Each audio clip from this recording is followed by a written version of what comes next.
Friends, have a nice day. இன்றைக்கி மார்னிங்கே வீடு ஃபுல்லாகவே மாப் போட்டு விட்டுட்டேன். இப்போ வெயில் அதிகமாக இருக்கிறதுனால மணி பிளான்ட் வந்து டெய்லியுமே தண்ணி மாற்றி வைக்க வேண்டியதாக இருக்குது. தண்ணி மாற்றி வச்சுட்டு அதோட இலையெல்லாம் நல்லா வாஷ் பண்ணி வச்சுட்டோன்னா க்ரோத்தும் நல்லா இருக்குது, நல்லா ஃப்ரெஷ்ஷாகவும் இருக்குது.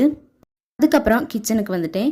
கொஞ்சமாக ஒரு பாக்ஸில் ரவை இருந்தது. இன்றைக்கி ரவா லட்டு ரெடி பண்ணிடலான்னு ஒரு கடாயில் கீ அப்படி இல்லைன்னா வாசமே இல்லாத குக்கிங் ஆயில் சேர்த்திக்கலாம். பாலும் சேர்த்தலாம், தண்ணியும் சேர்த்தலாம். பால் சேர்த்துனிங்கன்னா அதிக நாள் ஸ்டோர் பண்ண முடியாது.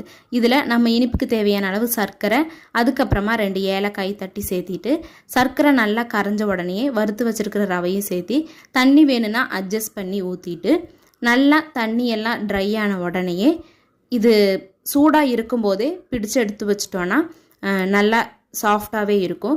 அதுக்கப்புறம் ஒரு நாள் ஃபுல்லாக ட்ரை ஆக விட்டுட்டு ஏர்டைட்டான பாக்ஸில் போட்டு ஸ்டோர் பண்ணி வச்சுக்கலாம்.